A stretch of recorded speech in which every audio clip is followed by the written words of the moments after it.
Salute Knicks Nation out here, post-game live. How's everybody feeling as the New York Knicks clinch their playoff spot for the 2023 playoffs? We're here to talk about it with a big win at MSG, 118-109. Shout out for the 46th victory on the season. Obi Toppin stepped up with a season high 21 points. Quentin Grimes with his 27 points tonight.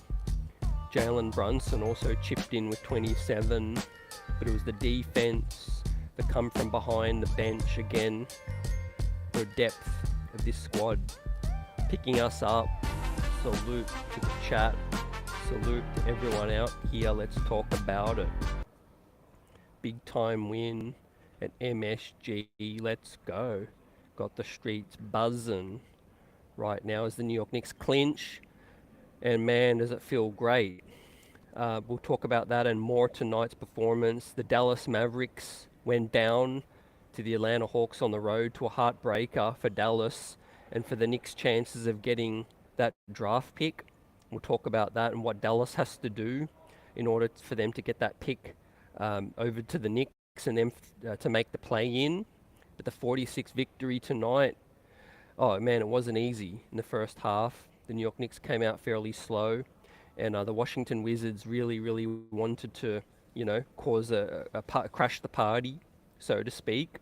But it wasn't to be, because the second half, the bench came in, they lit things up, and it was Quentin Grimes tonight, Obi Toppin, Jalen Brunson, Emmanuel Quickley, and of course the defense from Josh Hart and Isaiah Hartenstein. It was a great second half. Let's go.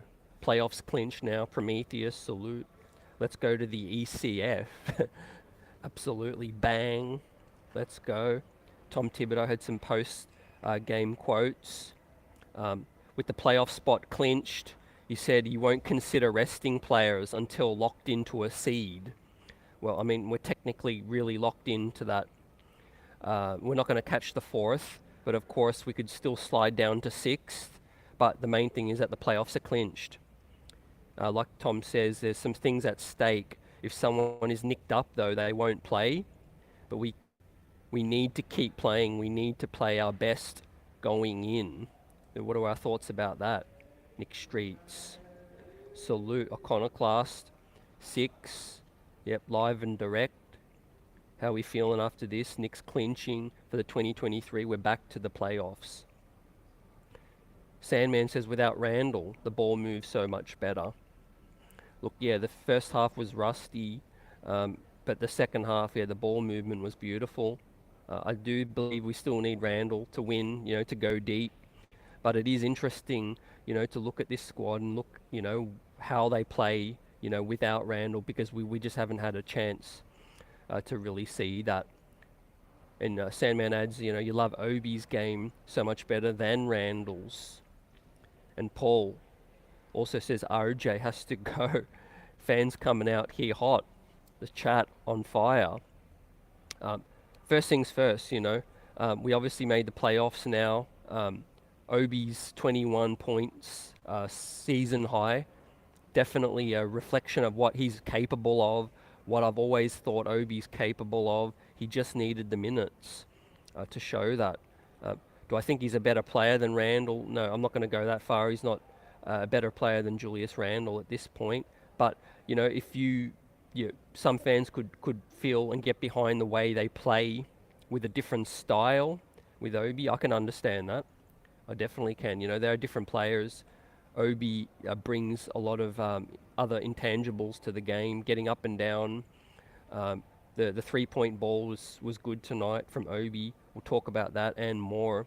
But let's just celebrate this victory, an Obi season high, and feel good for the young man because, he's been, wanting that opportunity.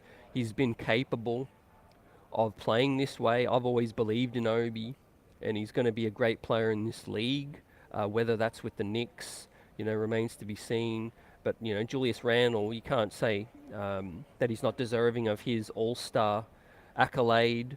He's most likely going to be awarded All NBA, second team, first team as well. But let's see. The playoffs mean everything, and I'm so fired up that we've made the playoffs now that we can actually see how far this team can go. And boy, we're going to be scary for any opponent. I think we're going to be able to get fifth now because we play, as I pull up the road ahead, we play the Indiana Pacers. We've clinched. We play the New Orleans Pelicans, and we play the Indiana Pacers once again. We're tanking, it looks like. We have a 2.5 game lead on the Brooklyn Nets for that fifth spot. So we're looking comfortable. We've taken care of business, absolutely now. With a 4-game winning streak. After losing 3 in a row, we're back to winning ways. So salute to the squad, the whole squad. 4-game winning streak now. It was the Rockets, and then of course we beat the Heat. Then of course we took care of business the other night, and then again tonight for this big win. A slow start, but fifth spot, very, very, very, very likely now in a Cleveland Cavaliers matchup with just 3 more games to go. How are we feeling? Sandman says Obi Amari 2.0 without the injuries. Oh man, similarities. I can see that. I could see the similarities in their game. Amari's a better post player, no doubt, but Obi, still growing in this league. But yeah, all in, all one. 2023 playoffs. Here we go. Brunson, salute. The streets stay buzzing. CT, told you about my boy Obi. Just needed real time on the floor to show out. Man, yep, facts. Yep, absolutely buzzing. CT, what's going on? How about those Knicks playing good D, Tom Thibodeau basketball? Yep, Bill Pito got in the streets buzzing right now. Salute. 3 capital S's, you know what I'm saying? And also the capital S stands for the streets is buzzing. Salute Brunson. Let's go, fam. I'm out here fired up for the playoffs. We out here. This is what we live for, Regular season, be done with that. We're ready for the real deal, man. Eastern Conference Finals, NBA Finals. Let's get together, man, and let's win this thing, baby. Right now, we've got a deep squad, and we're playing nice. So what do you guys think? Fifth spot's all but a lock for me. I mean, look at these games remaining. Indiana, Pelicans in Indiana again. It's all eyes on the Julius Randle, situation, but we salute Obi for his performance and the whole squad tonight. So I'm going to bring up this first shot chart. I was going to bring up Brunson's, but let's just bring up Obi's. Why not? Yep, we'll get that up on screen. We got Obi Toppin's shot chart on screen, baby. How does that look? Look at all those buckets at the cup as well as those deep balls as well. Got the deep ball raining right now.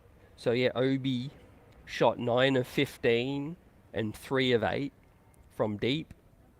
4 assists, just 1 defensive rebound, but 2 steals, a block, a plus 19, and a 21 points.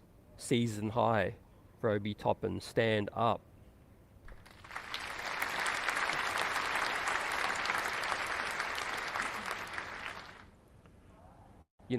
Staying ready, it's just a credit to him, for the tribulations he's been through, the trials, but staying ready. 9 of 15 was efficient, 33 minutes, I think he sat the whole second quarter. Twitter was ready to erupt, or Twitter was erupting, but Obi ended up playing basically most of the entire second half with that situation, and had some amazing defensive plays. The 2 steals and the block, the come from behind chase down block was beautiful. To be plus 19, 21 points, filling in as that starting 4-man is a glimpse perhaps into the future, or a sliding doors minute about what the squad would look like, with Obi as that starter.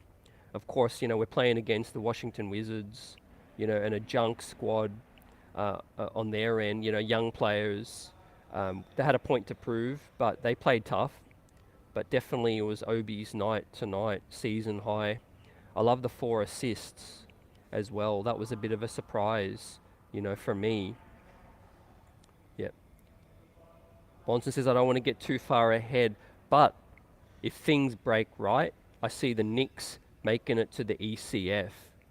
100%. I'm with you on that. Ready to create some magic. You hear that sound? That's the magic of 1999, Brunson and chat. The New York Knicks channeling that grittiness, that belief, like 99, and making that run to the NBA Finals. Except this squad's deep and it's gritty and it's tough right now. And we're busy. We're getting busy, ready for the playoffs. The bench unit standing up as well. You know, losing tonight wouldn't have been inexcusable, but we don't make excuses. You know, we had Julius Randle out, we had RJ Barrett out, but nonetheless, we have a deep squad and everyone stepped up. You know, Evan Fournier got some minutes. We'll talk about his box score, but he didn't do too much. But the fact is, we've got a guy like Obi that can step in, you know, in the starting unit and play the way he's played, basically, you know, 33 minutes. And Emmanuel quickly filling in with 37 minutes in the starting unit. And Quentin Grimes' 41 minutes were super, super productive as well. So that just goes to show how dangerous this squad can be. Now, yeah, Obi shot chart, back to that situation. A couple of really deep balls and a couple of buckets right at the cup. Dunks, putbacks, everything, layups. He showcased the full arsenal, you know, tonight. No mid-range at all, you know, just deep balls and points straight at the bucket. Salute Francisco. Yep, we are looking like a different kind of breed, mean. Yep, ready for the playoff battle. Physicality is going to be huge as well. But yeah, shout out for Toppin's season high tonight. I love the arsenal and the deep 3 ball. I wouldn't say he got carried away, but 8 3 balls, he's definitely not shy. Definitely not shy putting that thing up. So shout out to Obi. Yeah, got everyone straight buzzing right now. Shout out to CT for keeping the streets buzzing, keeping everyone abreast of all that Knick news. Now, let's look at Quentin Grimes' shot chart. Mr. Q Dot was also on fire tonight. In his 41 minutes, went 9 of 17, 6 deep balls out of 11. Quentin Grimes' 3-point ball has been straight money recently, 6 of 11 heading in. You leave him open and you suffer the consequences. And he was 3 of 4 from the line, a plus 16 and a 27-point equal team high with Brunson with his plus 16. Now looking at his chart, again, look at those 4 3-pointers all on that elbow. That's his comfort zone right there. And again, not many mid-range shots. It's all at the cup and it's all deep. So shout out with that situation with Q Dot's 27-point performance tonight and his amazing lockdown defense that we've come to get used to. Salute Stanley, Hans, Trini in the house. Let's go. New York Knicks clinching. Hans got the streets buzzing. This squad got the streets buzzing. Yeah, relating to the first half, Stanley says we've got to tighten up our D in that first half of games and also shoot free throws better. Yeah, appreciate you 100%. Because, yeah, in these tight games in the playoffs, that's going to mean a lot. Getting out to a good start, like exactly like you said. And we will be tough to beat with Q Dot if he carries this aggressive 3-point shooting into the playoffs. Yep. You know, notice Stanley in chat, we haven't seen zone played on the New York Knicks very recently as well. Trini, salute. KNICKS clinch for that second playoff berth in 3 years. I really like RJ, but the way these young guys playing, he might have to go. That's a situation where we're definitely going to have more answers at the end of this playoff run. But I'm just feeling good that we're there, and we have the versatility to be able to switch lineups, you know. And like Trini, like you said, I think whoever haven't got it going should just sit. You know, we're too deep. We're too deep to play dudes that don't have it going or miss the open man or make mistakes now. You got to build winning habits. And if we're to go to, you know, deep in the playoffs, the ECF, I think we got to reward the guys that are making the right play. What do you think about that? You know, reward people the way we're going right now. Obi was straight nasty. Yep, with that dunk. In fact, he was. Yep. He's just a dude that's always been full of confidence up in here, and especially at MSG. Donovan, salute, let's go. Salute Illmatics in the house. Yeah, Quentin Grimes, you know, another 27-point performance to add to the record books.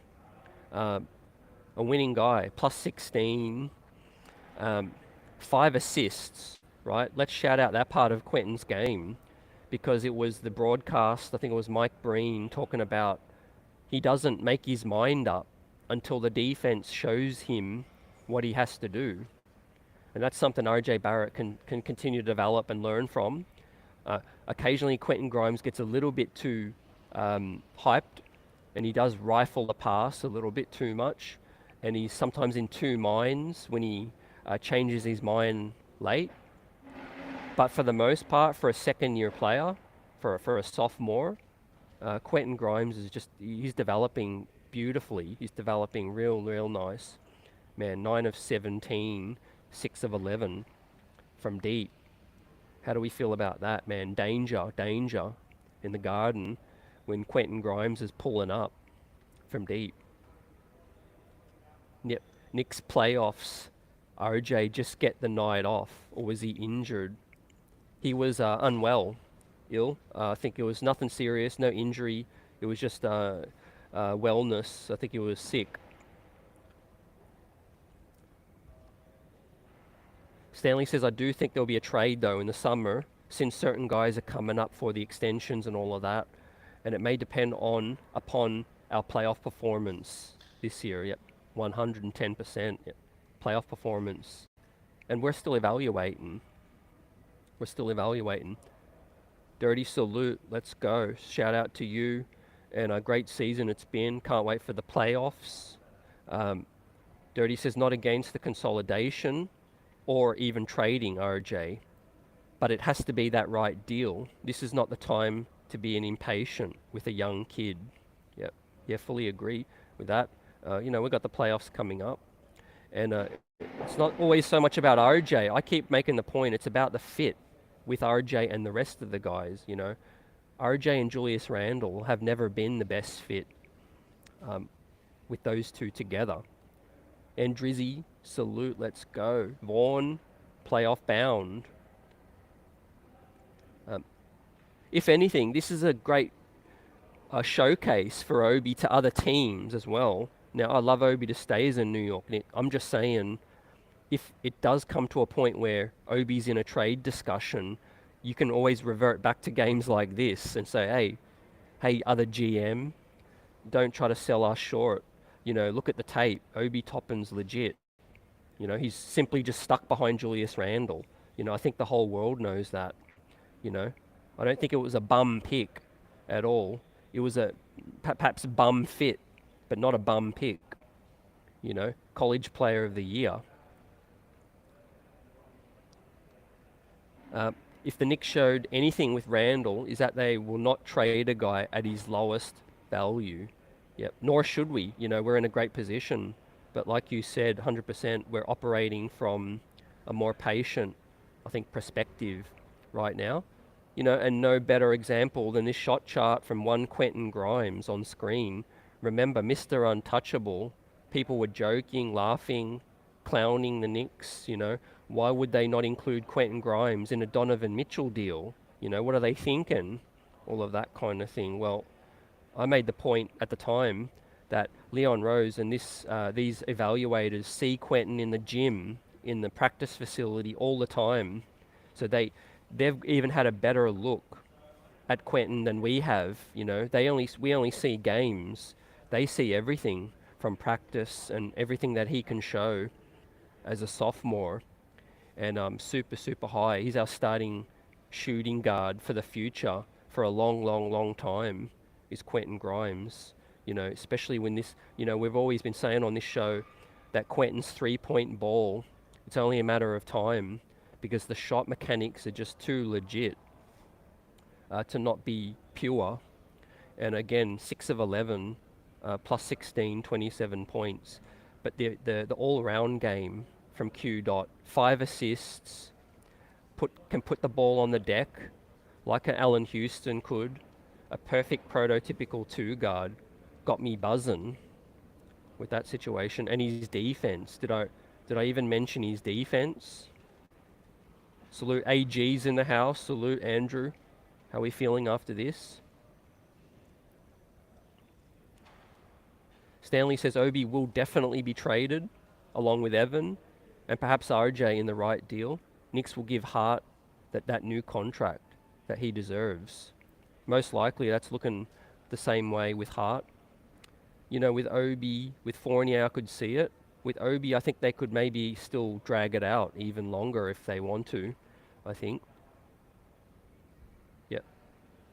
Yeah, Andrizzi says about the Obi's defense, the rebounding, needing to improve. But I do think his defense has improved some. He's obviously not a strong defensive player, but he's an impactful offensive player, 100%. He can change games quickly, and I can't wait to see what he looks like in the playoffs because that's the kind of X factor that I'm looking for in the playoffs too. And I do remember that Obi had a few big moments in the playoffs right now. We're back to the playoffs with 3 games left and all eyes on that 5th spot, ladies and gentlemen. It's there for the Knicks taking with a 2.5 game lead over the Brooklyn Nets. I'm feeling like we're going to clinch the 5th spot right now. It will take a collapse, for the Knicks to not get that. But yeah, Quentin's shot chart on screen, and I'll bring up the next gentleman tonight. The other 27-point piece, Captain Jalen Brunson. Again, he's back to his familiar ways, not so much relying on the 3 ball, but look at all those buckets in the paint, living in the paint. And, we've shouted out Brunson for so many things. Tonight I want to shout out his ability to take the charge, because that doesn't always show up on the box score, but man, I feel good when a 2-on-1 fast break and Jalen Brunson back in transition defense, his ability to get himself in front of the attacker and draw that charge is crazy. I mean, talk about toughness, willing to sacrifice for the team and do everything that it takes. Shout out Jalen Brunson for that.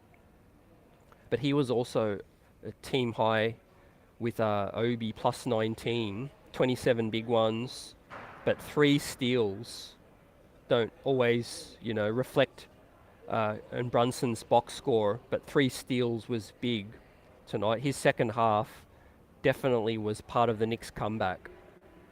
But another big game with the assists, 8 assists tonight. Again, for all you guys that want to see this team without Randle, well, the ball does flow. 8 assists tonight, 3 rebounds, 5 free throws, and 11 of 20 from the field in 39 minutes. So I go back to Tom Thibodeau's quotes, fam, earlier in the chat, which I'll bring them up again for those that haven't seen it. This is from Steph Bondy, and Tom Thibodeau says he won't consider resting players until a seed is locked in because there's still some things at stake. We need to keep playing. We need to keep playing well with our best guys going in. So, I think that lets you know that Jalen Brunson's going to continue to play. But he's, like Vaughn says, Jaheim Brunson. Oh man, you get a clap for that.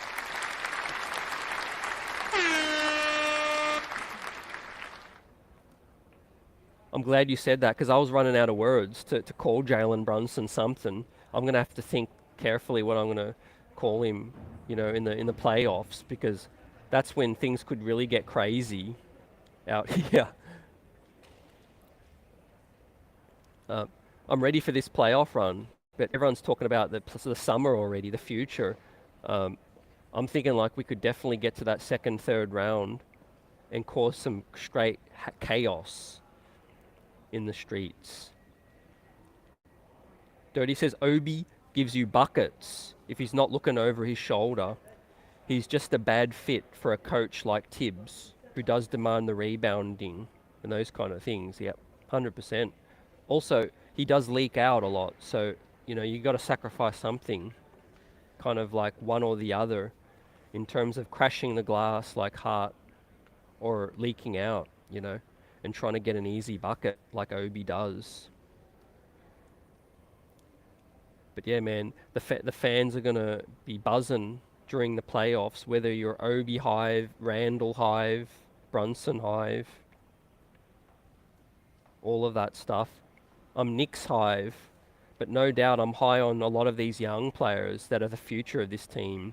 I'm talking about Quickly, and I'm talking about Grimes, specifically, and Obi, if he's here still. I've always believed in Obi, and I've always said you can never fully evaluate a guy, when he's playing 15, 10 minutes, all of those things. And Drizzy, salute. I'd hate to trade draft picks to a team in the same conference, especially with Embiid always banged up. Yeah, one big element to a huge trade, should the Knicks consider gutting their talent, because that's what's going for us right now too. To me, I'd like to see let this thing marinate just that little bit more, because another year can show you, Quentin Grimes, how serious can he get? Emmanuel Quickly, how serious can he be? Another year of Obi, RJ development, Deuce McBride. That helps you make better decisions, I think, about future trades as well. So, like Dirty said earlier, we need to exercise patience as well. Yeah, the Clippers are in a very, very tough situation right now. So yeah, in terms of Brunson's shot chart, nothing really looks too different, except I guess he's not taking as many three-point attempts. He's making an effort to penetrate a lot more, and this might be the most makes and misses in the paint that I've seen with Brunson all season long. Basically, all but 3 of his attempts were in the paint right there. So forget about the wrist, forget about the foot. I think he's answered all of those questions for me. Another quick glimpse at Grimes' shot chart again, with the 6 of 11 from deep, and again a couple of those driving layups, which he's becoming a really good finisher at the bucket. I can really get high on Quentin Grimes' ability to finish now, because he's taking it strong, and he's not second guessing when he's going to the cup as well. But that's like 2, 3, 4, 5 games in a row he's shot the ball from deep really, really well. So look out for the playoffs, baby. And Obi Toppin's chart as well, getting buckets from deep was Obi. He was 3 of 8, but 9 of 15 from the field. I like these 4 assists, the 2 steals and the block, and the plus 19. He's 21 points from Obi, season high. Again, stand up. Brunson says, the Obi bad D narrative is old. His style of play impacts the team in a plus way. if Thibs told Obi, hey, you got to give me 8 or 9 rebounds, he can do it. He dropped 42 and 10 at the end of last season.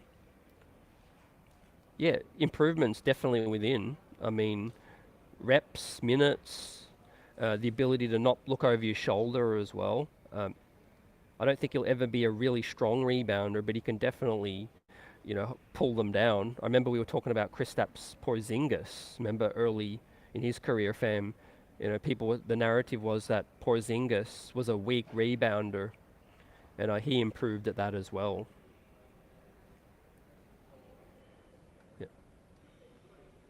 Yeah, in a Embiid trade, like Andrizzi says, Morey will definitely want either Grimes or Quickly in that deal, right? I don't think RJ alone is getting that thing done. RJ and Obi alone ain't getting that done. Yep. Like Dirty says, yeah, it would be an absolute tough pill to swallow, man. I don't want to trade IQ or Grimes. I'll be okay trading Obi, RJ, and draft picks and Deuce McBride. But let's see where this thing ends up in the playoffs, man. I'm hyped because we're built for a situation where we can go deep.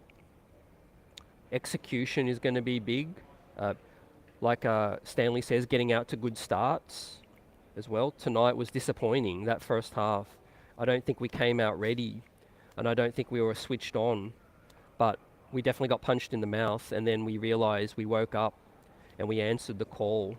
So shout out to Obi, Grimes, and Brunson, and the defense from Hart, and the defense from Mitch, and Hartenstein.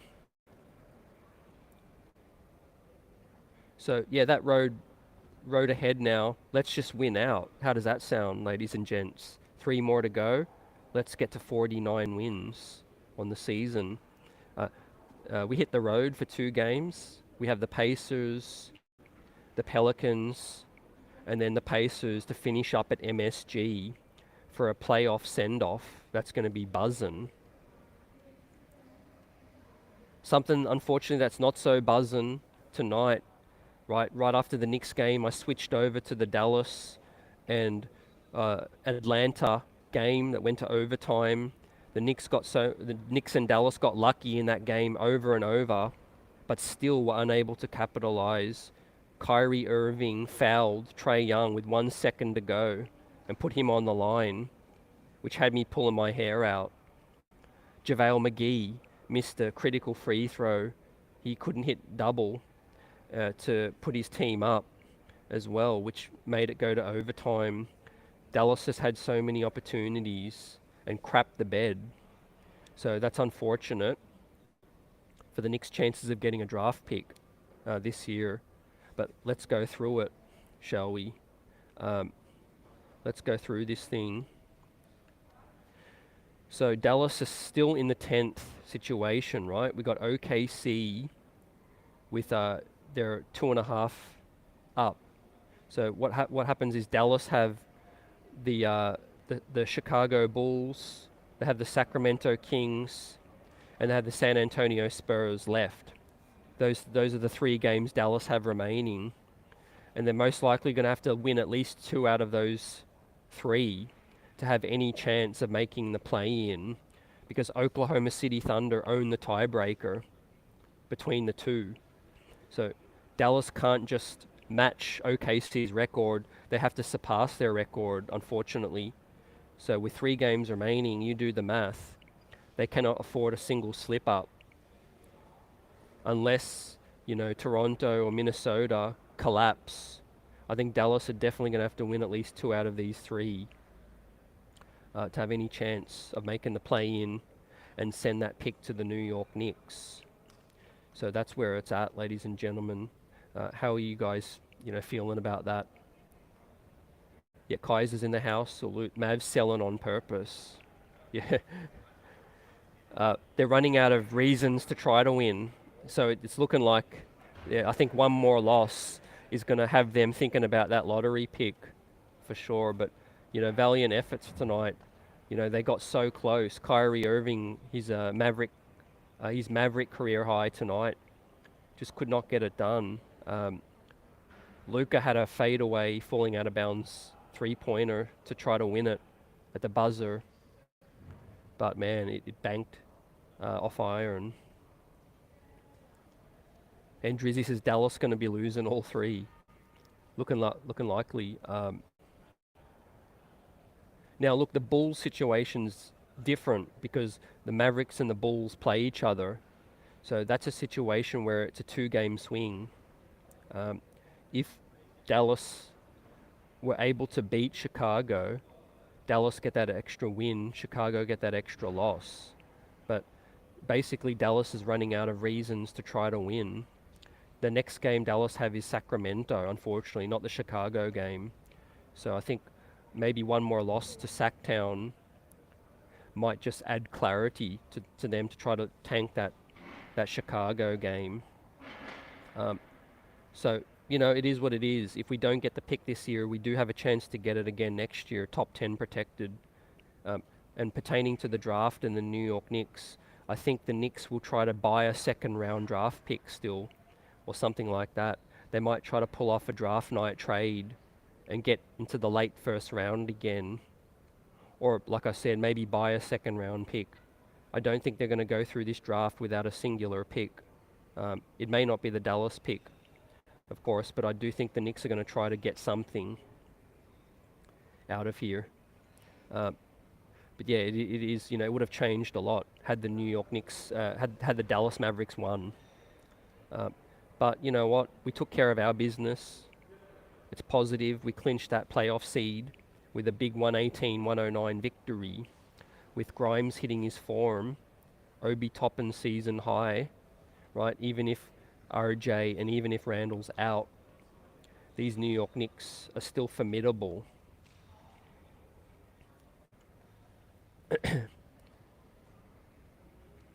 Sandman says Kyrie most likely the Laker bound situation. He's saying all the right things, but yeah, one has me seriously questioning whether or not he's going to be, you know, invested in Dallas. Yeah. Dirty says not a big fan of Randle, but love him at the price we got him at 50 to 60 mil a year. No thanks. Yep. That's pertaining if Randle can get to the Supermax extension situation. You know, if we were to do that, you would have to hope that we have got all our pieces in place and then it's just lock everybody up, go all in. I like Jalen Brown, Sandman, 100%. But ideally, I would like to keep Brown with Randle and Brunson, you know, and try to keep some of our depth.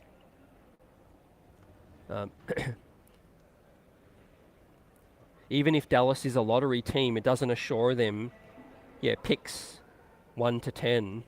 Yeah, that's a great point too, Stanley, and that goes both ways. That even if we end up with, if they end up 11 and the Knicks have the pick, that could change on lottery night, where it ends up in the lottery, or vice versa.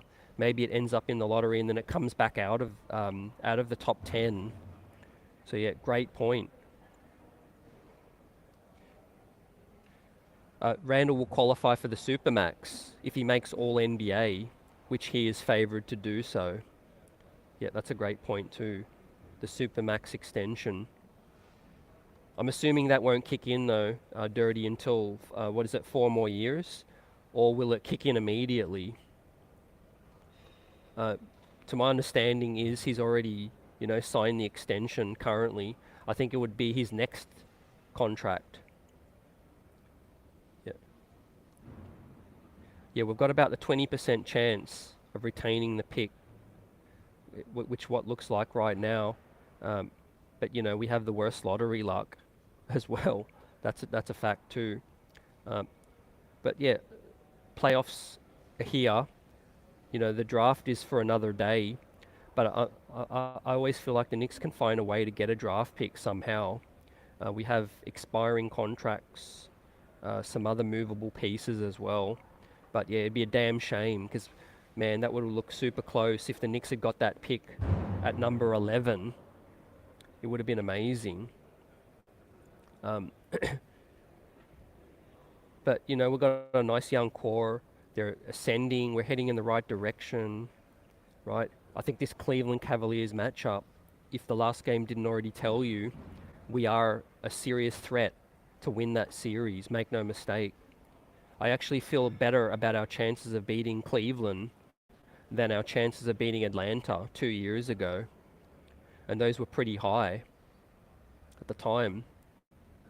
Buzzer, soup, how we doing, fam? Let's go. Super hyped up. Leon Rose, exec of the year.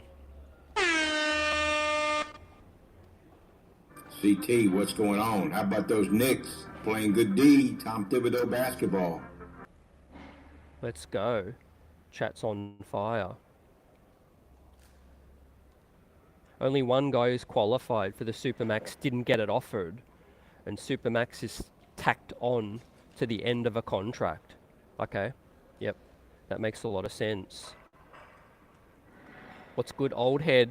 Appreciate you coming through. Streets buzzing, playoff season here now. 3 games to go. Throwback to the 90s. Jeremy's in the house. Salute, let's go. Yep. Regarding this Sandman, I do think Randle's game's kind of peaked, but he was never the number one option for me. Having him this year next to Brunson has given us a completely different look into what Randle's like playing with another guy on his level or better. And if we added another guy like Embiid or Jalen Brown, I'd be all for this situation and keeping it intact. Because when Randle's locked in and moving the ball, he can be a very willing passer. I think right now he's just so focused on getting those shots up, you know, and helping the team score a lot, you know, to carry that load. But, you know, ever since Brunson's come in, it's definitely allowed Randle to be a lot more smoother, you know, with his game. And, you know, in terms of playing all 82, that doesn't mean a whole lot to me. You know, it's great that the player, one of your highest paid players, is willing to, you know, put in the reps and be that Iron Man. But I think next year we need to be smart about it. With that said, we got the box score up on screen. The Knicks dominated points in the paint tonight. What else is new? We won fast break points, 18-15. So that, again, that's one of the highest, if not the highest, fast break points of the season. Playing faster, Josh Hart, quickly, Grimes, Obi, getting up and down, Brunson. So salute to that. 18 fast break points. Biggest lead was 20 on the game. And the turnovers, only 11 turnovers, which was solid. A pretty solid number compared to Washington's 18 turnovers. Now, we went through the shot charts. We shouted out Obi, Brunson, and Grimes. We'll give out their grades. I got to give Obi an A for his performance tonight, with his plus 19, 21 points, but the 4 assists, the 2 steals, and the block were a welcome sight. That chase down, come from behind block, was nice. His aggression getting to the cup and all of that. So shout out to Obi, you know, for his A. A la Wise, how we feeling? Salute. Jarvis Lafleur, let's go. Playoff bound, how we feeling after this? Who's going to be lining up for their playoff tickets? Let me know. We'll have to shout you out. All the diehards, Knicks Nation. Right, it's been a long time coming. Well, it's been 1 year, but it feels like a long, long time. Yeah. 31 assists, old head. I love it. 4 players with 20 plus points. I love it. Yep, shout out to Toppin, Brunson, Quickly, and Grimes. 20 plus points each. All in the plus. 19, 16, 19, and 16. So, yeah, moving the ball, unselfishness. You know, very depleted Washington team. But, you know, credit to them. Washington came out. They came to play tonight. But we woke up. We woke up in the second half. Rather have Obi's running athleticism in the cup. Let's see how it plays out in the playoffs too, because that's a whole different ball game. I think Obi's games are definitely multi-dimensional. It can adapt, but it's going to be tougher for him in the half court. I feel like unless we're running, we really need to run like we did tonight. And the 18 fast break points was brilliant. Let's keep it running. When Randle's back, we need to play fast. We need to play faster and get easier buckets. So, yeah, Quentin Grimes, he's the other man that deserves an A tonight. 6 of 11 from deep, hit 3 of 4 from the line, 5 assists I love, and plus 16, 27 huge points, playing 40 plus minutes from Q dot, developing right before our eyes, just like Emmanuel quickly. One of the biggest success stories this season has got to be Obi Toppin tonight. Got to be Quentin Grimes, and it's got to be Emmanuel quickly. Their growth. Specifically Obi's 3 ball throughout the season. It's not just a real flash in the pan kind of thing. He's a guy who projects to be a stretch 4 in this league. 8 attempts tonight. But Quentin Grimes, a 6 of 11, was huge. He gets that A+.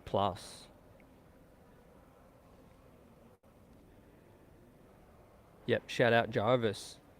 Yeah, the Knicks got 80% plus from the line tonight as a team. Yep, shout out. We need that in the playoffs, Jarvis. Absolutely. Yeah, a la Taj hitting those 3 balls on us, man. That was a throwback.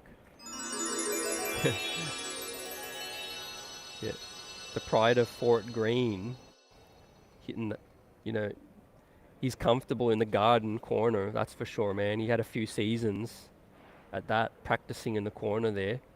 But he's a warrior, Taj. I wonder if he'll go another year. That'll be interesting to see. But in terms of pick and roll, though, pick and roll with Obi is another weapon we haven't seen enough of with that situation. So when I'm evaluating Obi, I'm fully aware we're not even utilizing him to the best of his capabilities yet. And obviously Tom Thibodeau is not an offensive-minded coach, ladies and gentlemen. We all know this, He's a read and react style. But yeah, we don't play enough pick and roll to see that more. Buzzer says, I don't think we need to trade for anyone. This team reminds me of the 06 Pistons. Yep, shout out. Shout out. CT, what's going on? How about those Knicks playing good D, Tom Thibodeau basketball? Yep, salute. 3 capital Buzzer. S's, you know what I'm saying? And also the capital S stands for the streets is buzzing. Yep. You said it, Buzzer. I like that. Let's do this playoff run and evaluate in the summer. But this squad's not perfect, but dudes are still growing. If anything, I'd love Tom Thibodeau to get an offensive coordinator. I know that's probably not going to happen, but defensively he's got us right. But offensively, there's still more we can do. We are very isolation heavy with that. Yeah, IQ 6 Man of the Year and MIP for Jalen Brunson. Sign them up right now. But yeah, tonight just shows you, Obi's capable. He's put up 42 before, when he's had bigger minutes, and he can do it. We got a lot of talent on this squad that's very, very underrated, and I hope all fans do appreciate the different skill sets people bring. I don't see any player on this roster that's perfect either. No one's perfect. Brunson's got some things that he's not good at defensively. Obi's still improving as a player in this league. Mitchell Robinson's got limitations as well. Quentin Grimes lacks added size.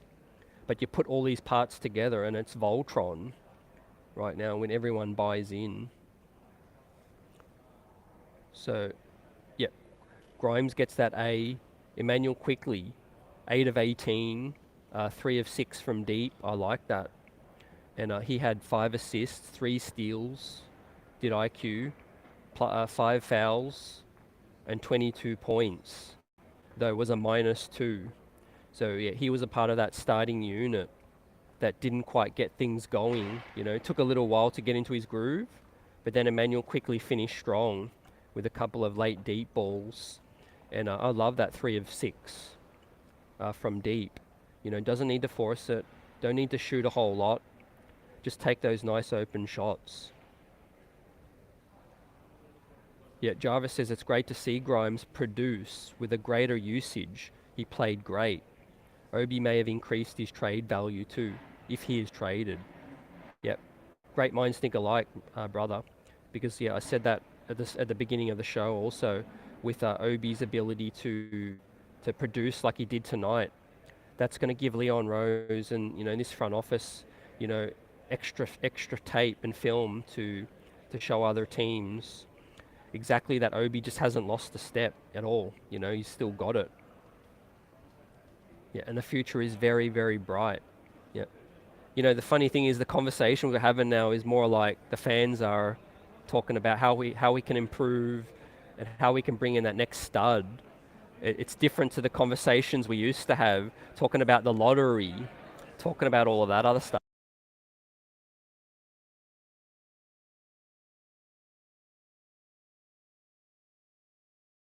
Yeah, we really are having the right conversations, It's just about how can we get to that championship caliber situation. And the playoffs are here, and we're going to make our best statement. Munch, salute. If we add a player next year, would likely a deadly catch and shoot from 3 that doesn't need to dominate the ball. Yep. Yeah, exactly. I like that. Mikal Bridges, what would he look like on this team? Imagine if we had drafted him instead of Kevin Knox. He may not still be here, but is kind of like that perfect mold, like you're saying, a guy who can go off just from that catch and shoot. But Quentin Grimes in 2 years' time, remember he's only 22 years old, so Quentin Grimes, by the time he's 25, 26, can be as good as Mikal Bridges, if not better.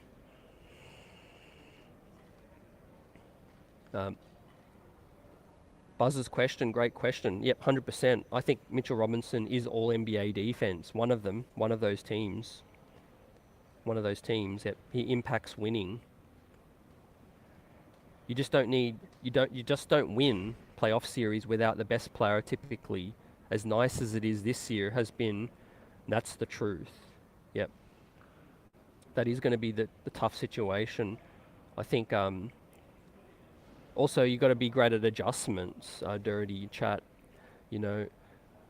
What you implement might work for, let's say, 2 games. That might win you 2 games. Then what happens? The other team no doubt adjusts, and then what are you going to be able to do? Like you said, to your point, usually the best player is just able to pull his team from the depths to win in crunch time. But yeah, I hope Tom has the ability to adjust. If a guy is, let's say, shooting us out of it, yank him and utilize this depth. Yeah, exactly. Just like Quentin's game, but to wings like that equal championships. Yep. 100%. Yeah, I love Mitch too. He's shot decent from the free throw line recently, but the form's got to improve. It's like a line drive situation that might hurt in the playoffs. Let's see, but his ability to rebound is just unbelievable tonight. 4 offensive rebounds again, 7 defensive, 11 total, 2 steals, another block, plus 16, 8 points for Mitchell Robinson. Yep, he gets a B plus for me tonight in just 26 minutes. Impacting winning on the defensive side, and 4 assists from Mitchell Robinson got the streets buzzing. with that situation. CT, what's going on? How about those Knicks playing good D, Tom Thibodeau basketball? I think Tom Thibodeau is starting to really like, Isaiah Hartenstein's ability to close with the passing, and the versatility offensively is something to worth watch and look out for as well. You know, and I can't hate on that. Like, Mitch has still earned his starting spot, and I think he'll continue to play big minutes. It might just get to the point where the minutes are like closer together, because I don't think Mitch's play's gone down. Isaiah Hartenstein's increased his play. He's brought his play up to a higher level as well. And all you can do is shout that out. Yep. Yeah, Buzzers asked again about Miles Bridges. I like Miles the player. You say if he gets therapy, shows remorse, and keeps his nose clean, we can get him for a flyer. If he doesn't work out, we can cut him with that situation. Yeah, look, I'm sure he's gone through a lot of things. It's a tough situation. I'm all for giving players a second chance. I like him, the player. I just haven't followed the legal stuff close enough for that. But yeah, Miles Bridges, the player, I like it. Yeah, appreciate that. Smashing that like button for the streets is buzzing. Right here, we out here buzzing right now. Shout out CT and the great job he's doing with the Knicks Buzz Show. I'm a Knicks fan. Grew up in New York. I'm sending my best to everybody down here, CT. Yes, sir. Let's go. We're ready for the playoff wars. And yeah, look, Cleveland. That's the matchup for us right now. And we showed last game, psychologically getting that big win without Julius is a situation where we should feel even more confident. I know Obi can step in and Julius is missing at the moment, but we can't forget what Randle provides this team heading into the playoffs. You know, he's a guy who draws a double team, and that's invaluable in the playoffs as well. So Obi's effective in certain areas, no doubt. I love him. But at the same time, we cannot ignore the fact that Julius Randle draws a double team. And when you got Jalen Brunson on the floor at the same time, that's nasty. Yep. Yep. From Manhattan down to the boogie down Bronx, the New York Knicks are playoff bound. Yep. Knicks in 6 versus the Cavs.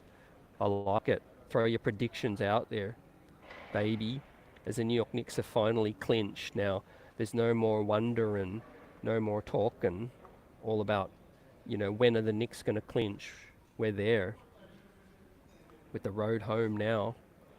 We've got the pacemakers and the Pels and the pacemakers again. Let me ask you guys, when is it right to rest players? You know, Tom Thibodeau said at the end of the presser after the game, with a playoff clinched, Thibs said he won't consider resting players until locked into a seed. There's still some things at stake, but if someone is nicked up, they won't play. Well, I kind of like that at least. If someone's nicked up, they shouldn't play, but at least we're not going to risk that. So for me, the best time would be to beat the Pacers, to beat the first game, right? Maybe finish the season on a high with a tougher game against New Orleans, and then rest guys for the final game. What do you guys think about that? They're my thoughts on that situation. Dirty says you rest guys now. Thibs can't think past tomorrow. Yeah. Yeah, I could see that. I could see it. I still think we want to win. We want to win the 2 more. Or how about this? Maybe we stagger who gets a rest. What do you think about that? We stagger and sit a couple guys at different times. Yeah, we basically only need 1 more win, I think, to clinch 5th. Yep, you said it. You said it. Jarvis says, haven't followed the Bridges situation either, legal situation, but I believe he's gotten a big wake-up call and his livelihood was threatened. He may just want a chance to redeem himself. Yeah. Look, he will get a chance in the league. As far as I'm concerned, he's cleared of all charges, I believe, or maybe not necessarily cleared, but he's done some punishment, or he's been cleared. And I think just like an Emi Udoka situation, I think we could expect to see Emi Udoka coaching an NBA franchise again. Let's keep it real. Yep. Stanley says, no way Thibs is going to rest guys until they clinch 5th, and then maybe not even yet. You know what, man? We might even just have to hope for reduced minutes. Not even resting, just reduced minutes. I do agree with this though. Brooklyn's not winning out, and I don't care about going hard from here on out. Yep. Well, yeah. 2.5 games clear of Brooklyn, and 3 games remaining. Like you said, Brooklyn's not going to win out most likely. So either one more loss from Brooklyn or one more win from the New York Knicks should clinch that 5th spot. Yeah. I want to see iHeart make threes. Yeah. I don't know if we need him to take too many shots if they're open, but I like him at the top of the key, passing those rifles. That passing game of Isaiah Hartenstein is going to open things up so much, and that's why Tom Thibodeau likes to play him a lot more now, and his play defensively has increased. So tonight we saw a 22-minute, 26-minute split in favor of Mitchell Robinson. So like I said, man, that's getting close. That's getting close to a 24-24 split. With that said, I don't mind it because we're keeping guys fresh too. We're keeping Mitch out of foul trouble. We're keeping Isaiah out of foul trouble as well. So shout out to those young big men. 2 fouls from Mitch and just 1 foul from iHeart, playing amazing defense. Both of them had a block. Both of them had 2 steals. Mitch with 4 assists. iHeart with 2 assists from your big men. And 19 rebounds combined from your 2 centers as well. So shout out. Shout out to both those young men holding us down.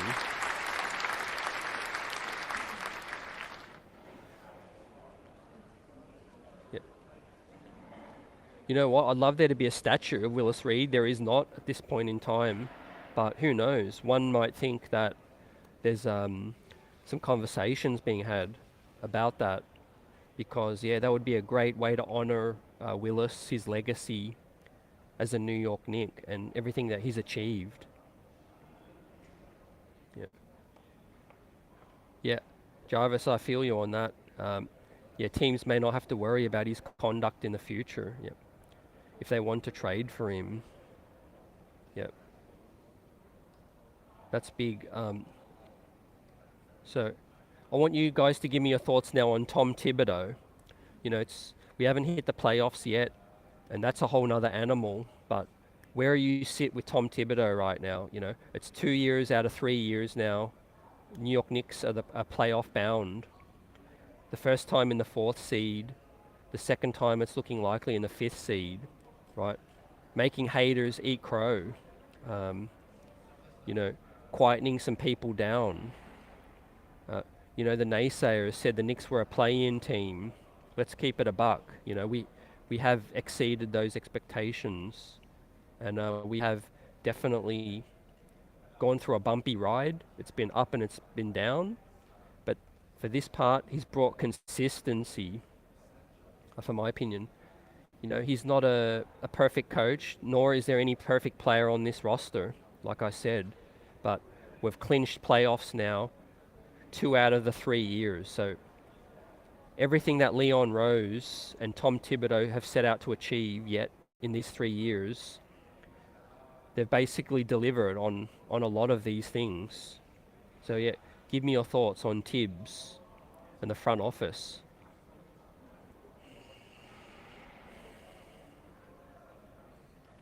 In terms of the tiebreaker, Dirty, I think the Knicks do have a better conference record, so I think that's the tiebreaker as well.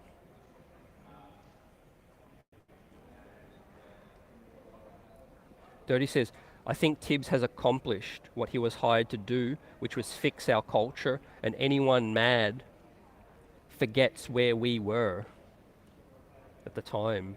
Yep. It's funny you say that too, because the first time we got the 4th seed, what did that do? That created expectations. Then people's expectations went up. He's got to do better than that. We're going slow. We're going backwards. All of that kind of thing. And which we did go backwards last season. But what we've done is we've taken 2 steps forward now. So we took a step forward 2 years ago. We took a step back last year, kind of. And we've taken 2 steps forward now. And Buzz is spitting facts too, yep. He's been the best coach we've had since Mike Woodson. Yep.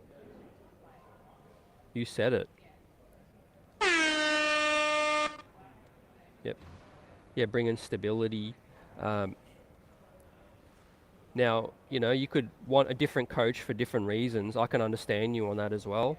Playoffs are going to be a different thing. If Thibs and the squad craps the bed, schematically, bad play calling, failure to challenge at the right time, all of those things he'll be evaluated on 100%.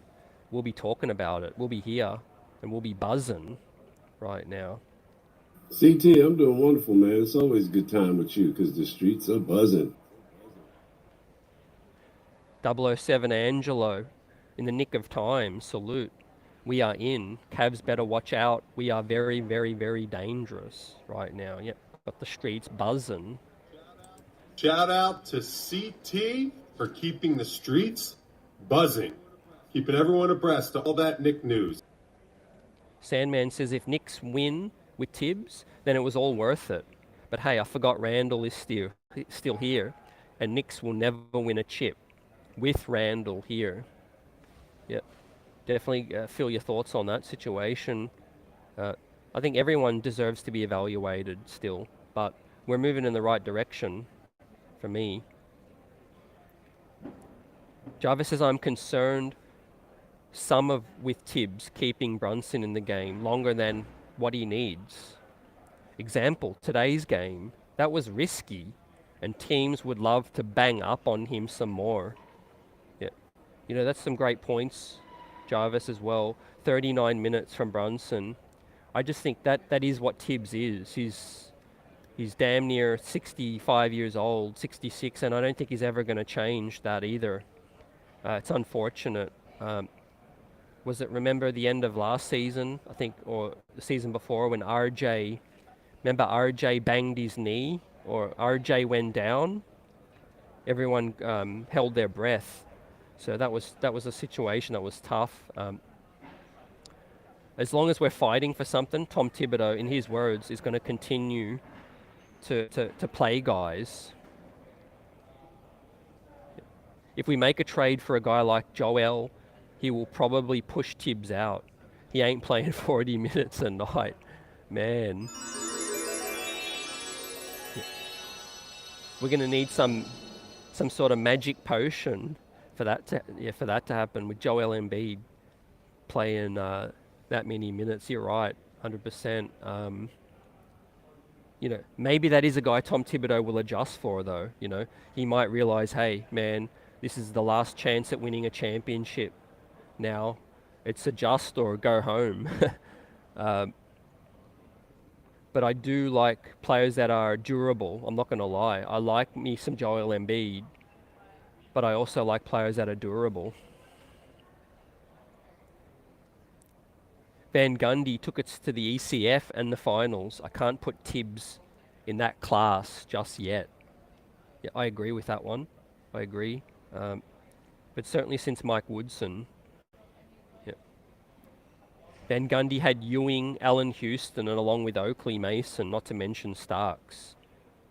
Those are some great points as well. Yep. I'll give Tom Thibodeau a lot of credit for Randle's development and motivating Julius Randle 2 years ago. I won't give Thibs too much credit for Jalen Brunson, because I do believe Brunson was becoming that guy just before he arrived. But no doubt he deserves a lot of credit for IQ's development. Quentin Grimes, I'm going to say, helping us pull off the heart move. Maybe even Mitchell Robinson's development and Julius Randle. Yep.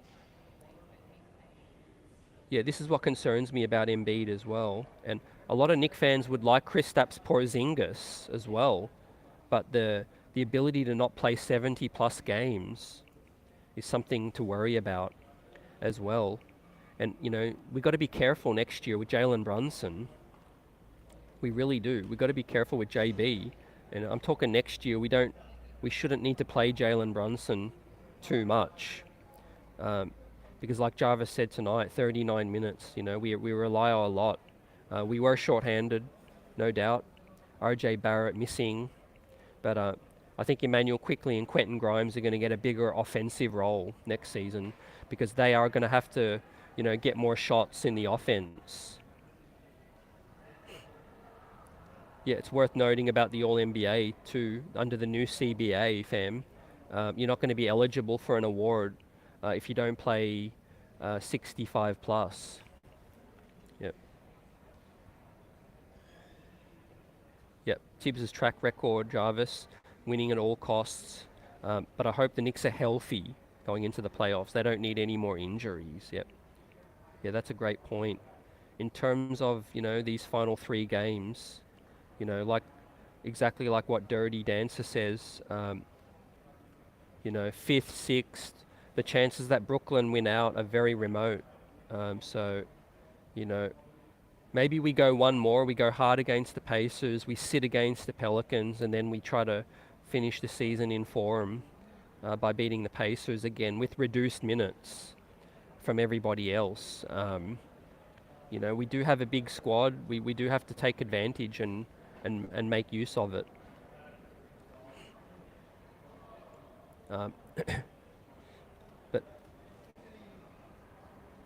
yeah, Knicks won today. Let's go. How are we feeling? Mikal Bridges. You want him on this club. The style of play, winning chemistry, history with Jalen Brunson and Josh Hart with Mikal could equal to another chip. Yeah, sign me up. I just don't think we're going to be able to trade with Brooklyn. Yeah.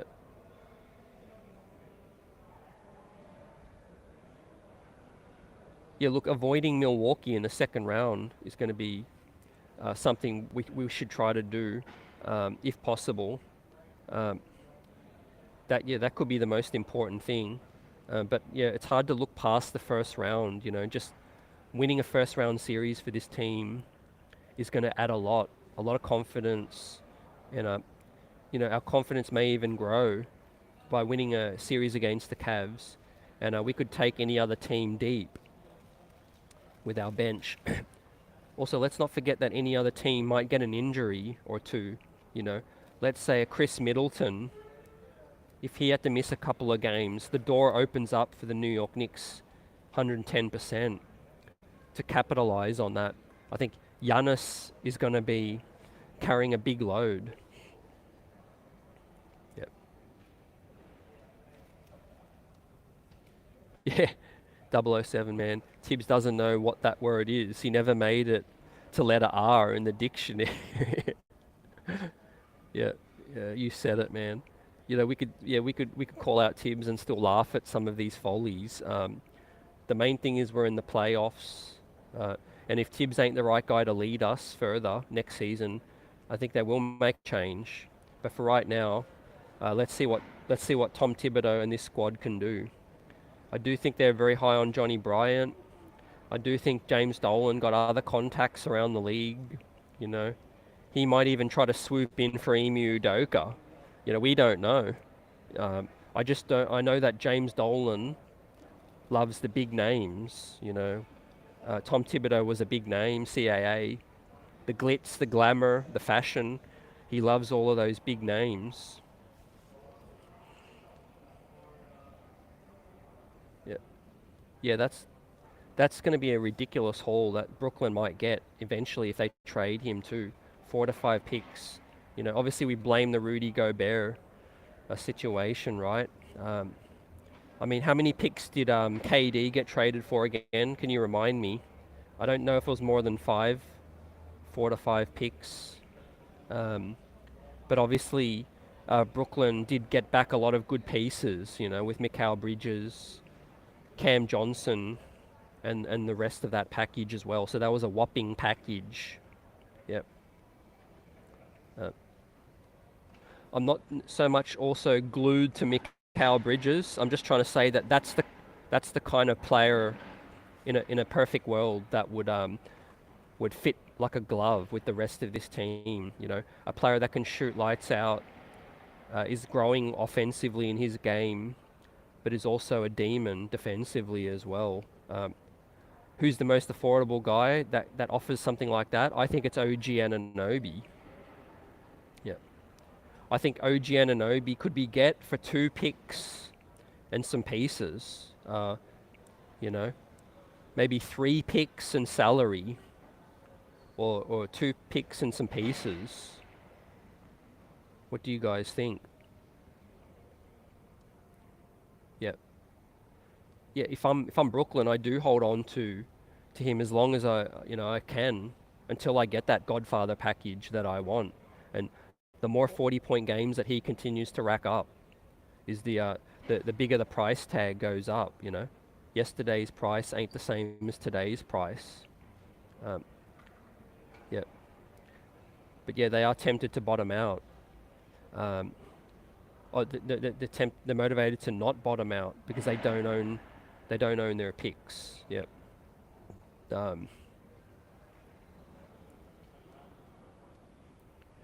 Who would I trade to get a guy like Mikal Bridges? I would trade an RJ Barrett. I like RJ, but I think this Mikal Bridges is a better fit. But I'm certainly not trading RJ and all those draft picks as well. I'd rather keep RJ and I'd rather keep these draft picks for something else, because yes, we want to improve, but we are winning. That we can't forget that. We are a better team than Brooklyn, and I think we might be able to find an upgrade in another position. I like me some Quentin Grimes, and like I said, Josh Hart. That could be that makeshift wing solution for at least 2-3 years. We might find our future wing in the draft. I don't think it's of dire need to get a guy like Mikal straight away. But if he could be had for 3 first-round picks and some pieces, yeah, I would do that. Yep. Yeah, exactly. Yeah. OG Anunoby makes a lot of sense. Yep. Same kind of archetype. Games ascending still. Games still growing as well. Playing next to Brunson and Randle. He's going to get... he would have never played against 2 offensive players that draw the same amount of attention. But he would have to agree to that extension. Yeah, 100%. Yeah. And like what you said in the chat saying earlier, if Leon Rose's sample size has shown us anything, he's shown patience, and he's shown that he likes to go shopping at the value store. You know, I'm not going to say Dollar Tree store, at the value store. Josh Hart, those kinds of moves. Maybe OG, those kind of things. Maybe he's trying to save that Godfather package, like Obi, quickly RJ, Grimes, for a Joel Embiid, Jalen Brown type deal, if and when that might be available. Devin Booker, I don't know if Leon Rose is ever going to give up on the Devin Booker dream. As long as Kevin Durant's aging, they might make their little title run for 2-3 years, and then Jalen Brunson's still in his prime. Leon might start to target Devin Booker or someone like that later in the piece, for right now, it's about making moves to improve every year and see what we do. Yeah, Jarvis says, I like Mikal, but he is not KD, so I'm with Dirty and not giving up 4 to 5. Yeah, especially to Brooklyn. Can you imagine what would happen if a trade like that went down to Brooklyn? Yeah. Also, you know, I know this is divisive, but Zach LaVine's name. Let's give me your thoughts on Zach LaVine, because if I had a choice of giving up 5 picks for Mikal Bridges or 2 picks and pieces for Zach LaVine, I'd rather Zach LaVine. Or, you know, Mikal Bridges is still pretty one-dimensional. Zach LaVine can do a lot more, I still feel. There's the injury concern, there's the contract concern, I get that. But when has money ever been an issue for James Dolan? Let me know. Tell me the year that money was an issue for James Dolan. You know, it's probably a year I wasn't born yet. You know, James willing to spend, right? He'll go luxury tax and some if the New York Knicks are a contender. Yeah. Zach is always hurt and he's expensive, says Dirty. Yep. Yeah, I agree with the first part. The second part, I still think Leon Rose is going to be tempted. I mean, that's going to be a scary look next season. You know, let's try to foreshadow what could happen. Let's say the New York Knicks win the first round series. Streets is buzzing. Second round, Knicks go down admirably in 7 games to a Milwaukee, right? Fans are feeling good. Streets are buzzing, right? There's a pressure on Leon Rose now. Okay, how do I top this? How do I go one better? You know, we just went to the second round.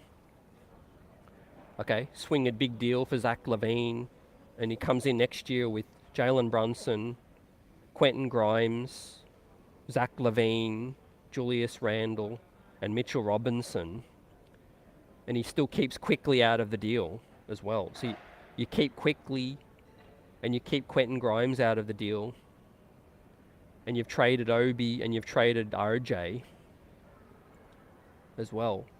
That's a pretty scary look for next season.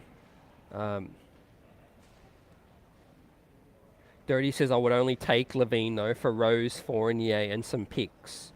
The contract arguably makes him a negative asset. I still think Chicago's going to want a bit more. You know, if you could get that, and with maybe throwing in Obi, maybe Deuce McBride. Let's see. Stanley says, when LaVine's healthy, he's a great offensive player, but he has had more than one knee injury and doesn't play D. It could also just be in a situation where maybe Tom Thibodeau doesn't fancy that. Yeah, I like Jimmy Butler in the playoffs, 100%. I feel like maybe he's got 1 or 2 big years left, and I think he's going to gas out. That's the worry on my end. Yeah. Also, the cap is an issue, 007. Yep, you said it. Especially with these young guys needing an extension soon. And that's why I think we won't keep everybody. And that's why I keep mentioning Obi and I keep mentioning RJ. Because Obi's going to be due to get paid. And RJ's money on the books as well. I feel like a decision has to be made on RJ, whether you want to keep him here and believe that he's a part of the Knicks' next championship run, or you feel like that money he's getting paid, you would like to see that money better spent on somebody else. I think that decision on RJ is going to have to get made, maybe at the end of this year, maybe next year, because he's definitely got a higher upside, but the money that he's getting paid is taking a large chunk of the cap.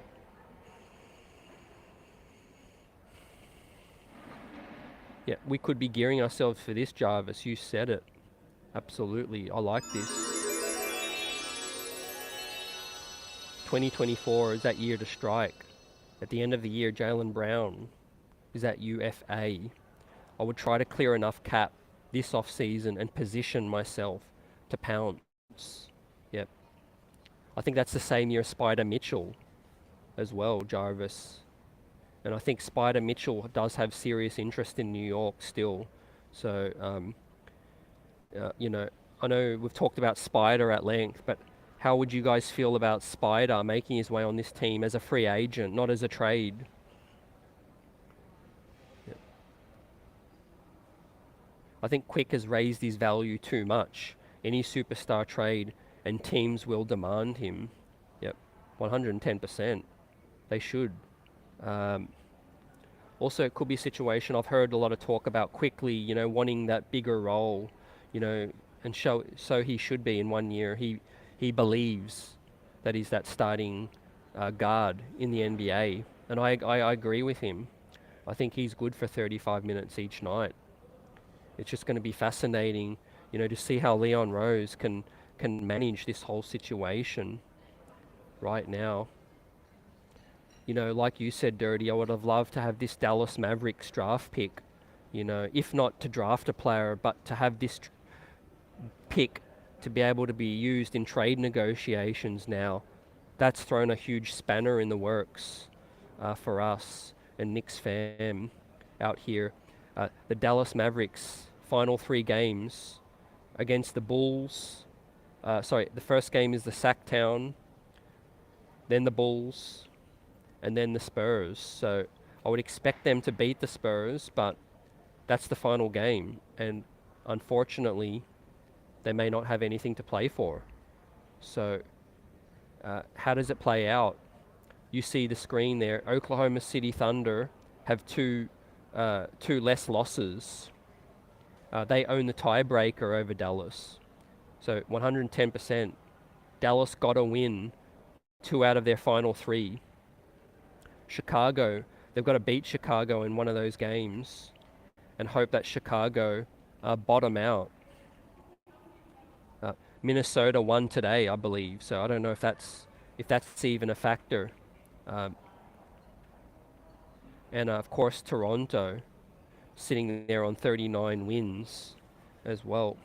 So yeah, having that Dallas pick would have been great, but yeah, it's just frustrating right now. It's not in our hands, but I mean, who would have thought Dallas capitulating, you know, the way that they did is just unbelievable. Luka, Kyrie, I mean, today's game was edge of your seat kind of stuff. It was crazy, and it was a folly at the end with Kyrie Irving fouling Trae Young. You know, Trae Young picking up a foul. What else is new? Yeah. So we out here clinching though, which is the most important thing for us, and we're ready for the playoffs. Buzzer says Spider in free agency is fire. Yeah. I mean, he lit us up the other night.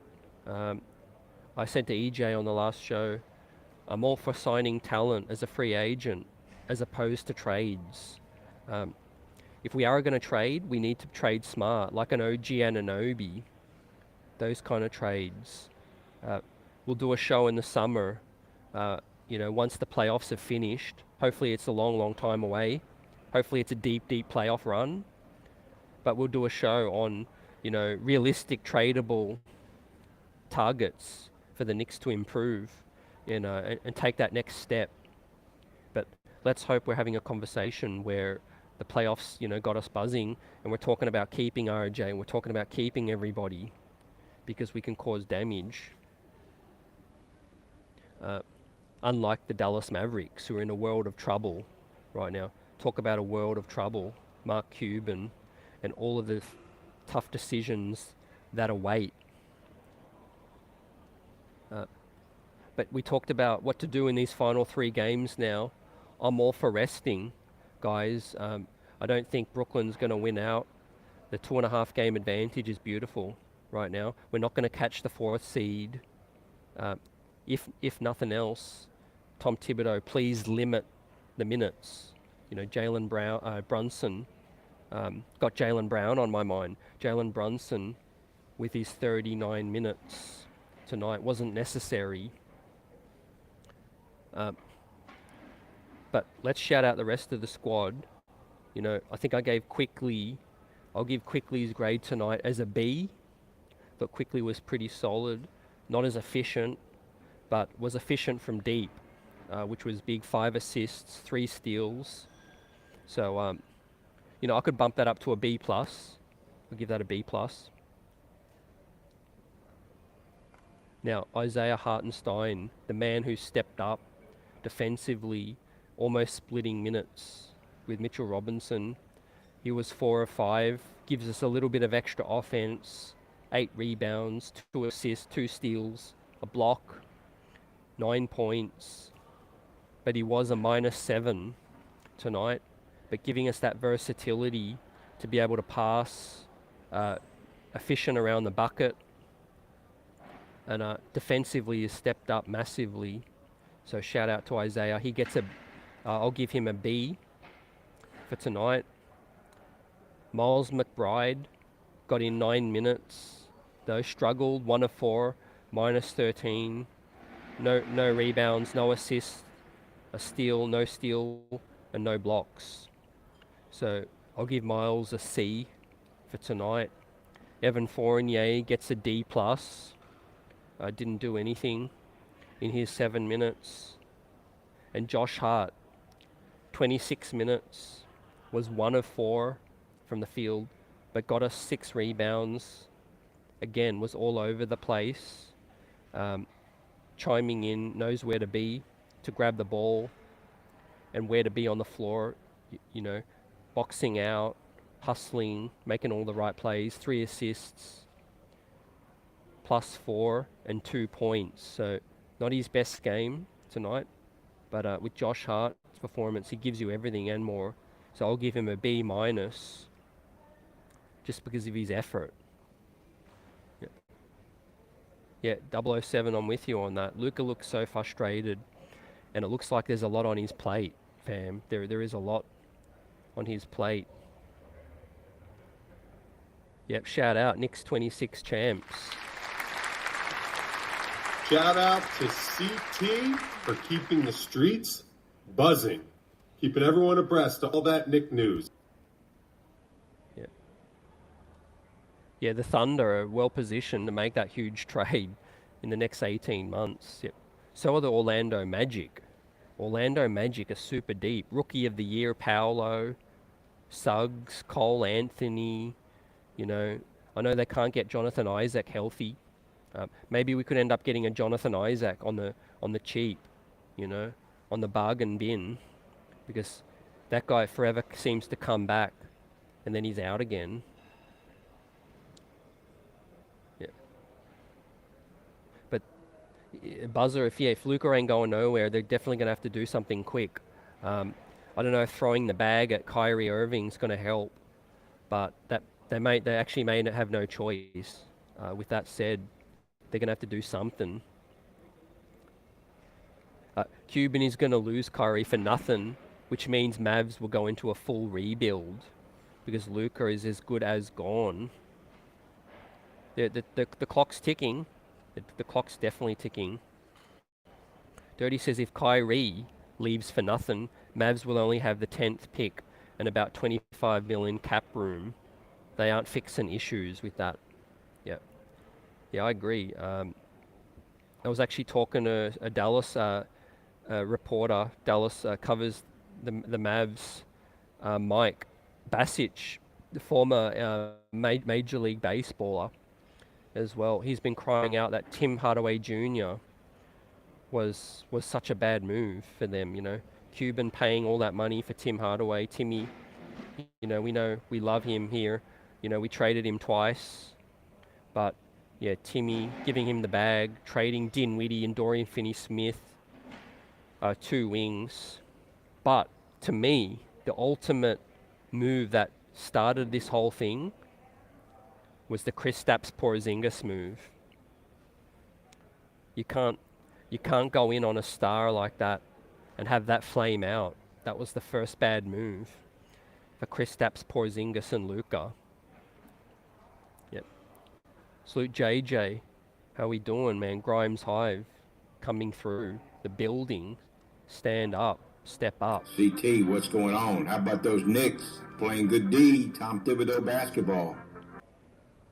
Yep. Yeah, it's tough, right? Isn't it? The Mavs situation with the draft pick. You know, in time, I believe it'll work itself out. I think the Knicks will still get that first round pick. It'll probably be next year, maybe even not, maybe 2025 if Dallas is still bad. But let's see. Time to look at our chances at getting that pick is OKC. A game difference between them and Dallas. Yep. That's the main threat, JJ. If OKC lose all of their remaining 4 games, then Dallas still only have to win two out of their 3. I'll pull that up on the screen again so we can check that out.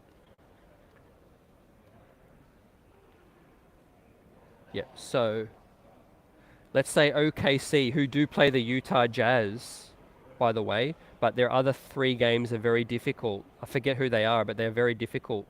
So they do have 4 more games, and they play the Utah Jazz. So if they, let's say hypothetically, or OKC lose out all 4 games, they'll go to 44 losses. The Dallas Mavericks have 3 games remaining, so they'll need to stay on 43 losses, so that they can only afford to lose 1 more game if OKC lose out.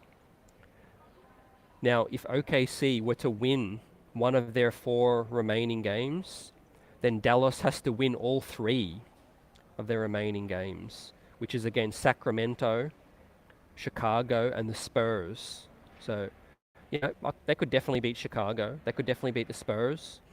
The Sacramento Kings is going to be that difficult game. So that's the scenario for you, Nick Streets. We have to hope, like JJ said, OKC lose all 4, and Dallas only have to win 2 out of their last 3. But if OKC beat the Jazz, then Dallas must win all 3 of their remaining games. And that's to have a chance of making the play-in, to actually give them incentive to want to win. You know, we can't underestimate the element that they may not want to win as well. So it's critical that OKC keep losing so that Dallas, you know, feel like they have something to play for still.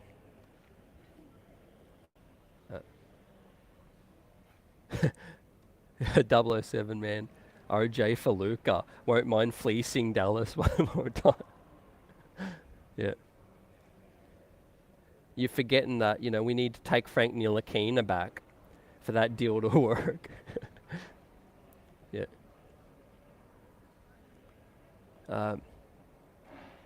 We'd still have a 19% chance of getting the 11th pick if Dallas ends up in 10th. In the tank standings. Yeah, that's with the lottery selection as well. Yeah. I love that points you made too. Yep. Best case with OKC is probably a tie and they lose the play-in. Then OKC wins the coin flip. I hate all this stuff, man. You're giving me a headache. I even forgot all about that and scenarios as well. All I heard was that OKC and Dallas in the tiebreaker, OKC would win that tiebreaker, but obviously that heads them into the play-in, and then they could still lose the play-in as well. Yep, and end up with the coin flip, like you said. The best thing is to not even stress this year too much about that, because we are going to get the pick at some point next year, 2025, or hopefully not, but 2025 it ends up in a second round picks as well. But we certainly need that draft pick for a war chest that we need to play around with. You know, we want to negotiate with Toronto this off season, I feel, for an OG and an Obi. Yeah, we want them to have something to play for versus the Spurs. or if not, they'll sit everyone. Yep, 100%. Like I said, as long as OKC keep losing, Dallas will still feel like they're still alive. I'll pull up OKC's schedule right now. We can get into it.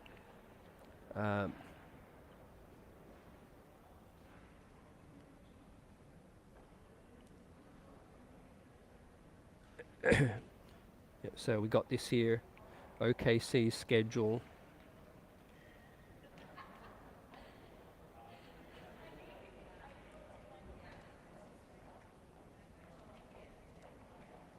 Okay, we got the table. So yeah, OKC 38 and 41. Their final 3 games are against the Warriors, which is on Tuesday. Then Thursday against the Jazz. And then Sunday versus the Grizz. And I think the Grizz will still have something to play for. So they are only 2 games clear of third of the Sacramento Kings. So they should still have something to play for, hopefully. But it's a grim scenario, you know, because I think the Thunder can actually beat the Jazz as well. So that's something to look out for. So yeah, the Warriors, the Jazz, and the Grizz, and they must have something to play for still. But you know, Luka and Kyrie, I don't think they have a losing DNA in their body. So I do think they are going to still try to win some games. You know, maybe keep it going until that final game and then sit out. You know, I don't think these players care about the draft picks. The front office cares about it. Spreewell trade got us a finals appearance. Yep, my favorite. Yep, that's got to be up there. That has to be number 1. Yep. But if the Josh Hart one got us to the finals, that would match it. Yeah. Yeah, if we end up with the Dallas pick, I think Obi will be gone. I think there's a good chance Obi's still gone. I do think they are higher on Randle, if I'm keeping it real. I really do think they're higher on Randle. Not to say they're not high on Obi. But I mean, Julius Randle's he's making them bread right now, you know. 2-time potentially All-NBA, 2-time All-Star. Yeah, it did cost us Starks, the Spree trade. But yeah, you got to give to get, which makes that tough, you know. John Starks was my favorite Knick at the time. Yeah, it's okay. If we get Frank back, somebody has to hand out those towels, yeah, and wave the pom-poms. Yeah. One man's trash, another man's treasure in terms of the Dallas Mavericks and the New York Knicks right here. They're still playing Frank, still paying Tim Hardaway Jr., and it's costing them right here. So yeah, the Mavs selection is what it is. One thing though, that Leon Rose and Tom Thibodeau, my thoughts on this situation is, you know, the way they've been able to build this squad, right, with nothing flashy. Let's forget these pundits, you know, clown the Knicks, said, oh, you know, yeah, Brunson's an addition, you know, they'll be lucky if they're in the play-in kinds of things. You know, you look at the signings of Hartenstein, which got its critique.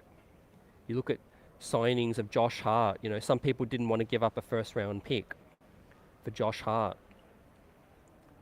The extensions of Mitchell Robinson, that's come to be a good extension, you know, all defensive type player. The Emmanuel Quickley draft pick, home run, plus, A+. The Quentin Grimes, late first-round selection, A++. Deuce McBride even, looking like in the second round, being an absolute steal at 36. We still haven't seen what, you know, Rokas can give us. He's not even in the league yet. But Deuce McBride still coming in and being a valuable contributor. And anytime you can get a player in the second round, that's a rotation player on a winning team. And that's a good sign. Let's not forget the Jalen Brunson contract as well on draft night. to turn the 11th pick into 3 protected future picks as well. Now, a lot of people were arguing about Jalen Duren, Usman Dieng, these kinds of guys, lamenting the opportunity at those guys. Well, you got to give to get, and Jalen Brunson's an all-star in my eyes. Yeah. If you look at the mock drafts, there are at least 6 players in the top 15 that would take Obi's spot right away, says Knicks 26 champs. The Brunson trade was $1 million second rounders and pick 11 for cap room.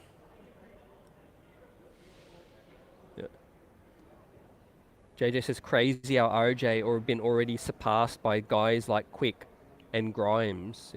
He needs to work on his game, man.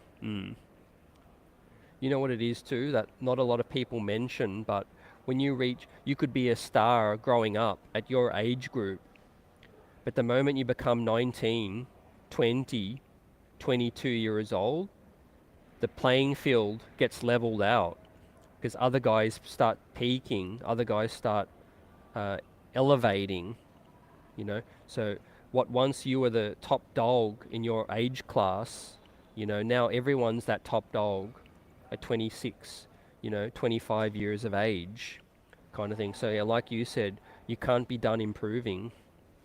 But where I'm at with RJ is I know he's going to improve. It just depends on what level he can get to, I think he can earn his contract.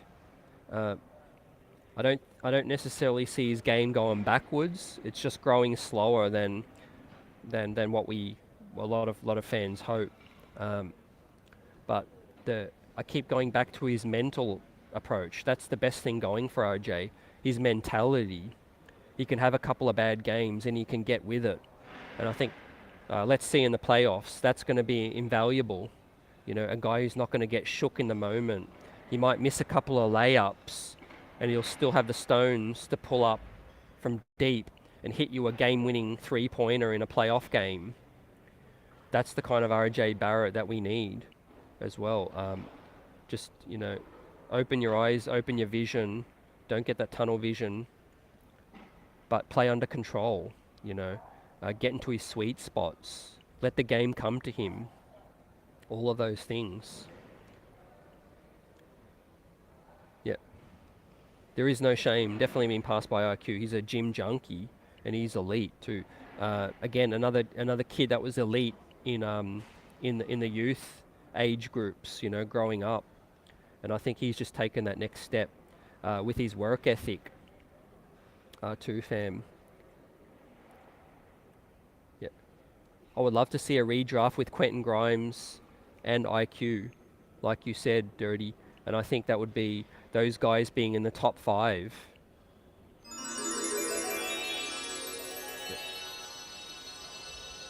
I know for sure Quentin Grimes is a top 7, top 8 guy in his draft, in a redraft, but Emmanuel Quickley now, when it's all said and done, looks absolutely legit. Yep. We definitely have a likable team, blue-collar guys, willing to work hard. They got some deficiencies, but yeah, they actually reflect Tom Thibodeau, which is basically that blue-collar guy. Outwork your opponent, all of that stuff. Let's see. I do think the Cleveland matchup is the most favorable, because I do think from a perspective that we can just outwork Cleveland. I don't think they're willing to do the dirty work that the New York Knicks would. End of the bench guys, Deuce McBride, Hart, Quickly, Hartenstein, they're just tougher than those their bench guys, that said. And I think the undersized Garland, Spider Mitchell backcourt is going to end up being something we can to capitalize on too. Yep. What's good, Sherwin? Good night. Appreciate you coming through. Chop this thing up. After Obi's season high, what are your thoughts on that? I'm praying for Julius Randle to get back ASAP. The 2-week thing, 2-week evaluation kind of scares me. It really does, but it is what it is. We have to hope that Randle can get well soon. And we can get this thing popping. But yeah, the 2 week thing scares me with Randle. And the fact is, this ankle, apparently you have to wait 2 weeks for swelling just to go down so that you can reevaluate what it looks like, if there's any other damage. Most likely no structural damage, but apparently you do have to wait for the swelling to go down, which could be the 2 weeks needed to reevaluate. So that's scary for me. But we just have to wait. We just have to play that waiting game and hope that we can get him back early in the playoffs soon.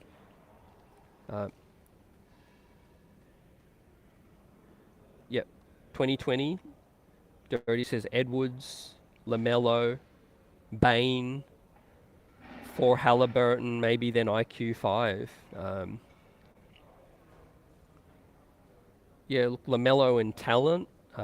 Desmond Bane's an interesting one. I could put Halliburton definitely ahead of Bane. Munch says RJ elite going to the cup. There will be moments in playoffs where he lights up the garden with the flush. Yeah, yeah, like you said, yeah. Like I said, yeah, we don't have any player that's perfect on this team. I think his frustrations draw the ire of the fan base a lot because they are follies that he hasn't developed or hasn't changed in his 4 years. But sometimes we ignore the things that he's great at, which is getting to the cup and pulling up his 3-point shootings, getting better at times when he's open, catch and shoot. And his mentality, like I said, is his approach. And let's hope that argument, that jawing with Obi is just something that's going to light a fire under both of them, Dirty says people get so mad with RJ underperforming slightly that they don't appreciate the overachievers in IQ and Q dot. Yep, too lost in their feels. Yeah, I think seeing RJ Barrett now for 4 years is the big thing with RJ and people's frustrations. I think if what RJ was giving us this year in his second year, I don't think he would be people would be cool with it. But at the same time, he's 22 as well, so there's improvement in him. He's just got to come back a better player next season. He's got to put in the work. I do believe RJ could be part of this thing moving forward still. I mean, let's not forget, everyone was sold on everyone was quit on Randle just about. Everyone was ready to ship him out, and he turned things around in just one summer. To the likes of some of us have never ever seen a player turn around that crazy. So I think RJ can do it, just a matter of time. JT in the house, salute, we clinched, baby. Let's go for the playoffs. How are we feeling about the Cleveland matchup now, ladies and gentlemen? Give us, I won't hold you to this because we'll have plenty of time to preview the series, but just give me your initial thoughts on your feelings towards a Cleveland 7-game series. Pros and cons. I want to hear what's got you confident and what might have you slightly worried. Is it Tom Thibodeau's ability to adjust? Is it Spider Mitchell going off? Is it Jarrett Allen being able to show us what we didn't see the other night as well? Is it the fact that Randle might not be ready? Let me know. Yep. Like JT says, yeah, Randle's that Iron Man. I feel for him because it kind of stinks to get an injury within weeks of the playoffs, but that's sports, You got to live with it, and I think we got the horses to make up for it. I really do. Knicks 26 champs saying Randle won't be available for the first round. Yeah. That's my worst fear, fam.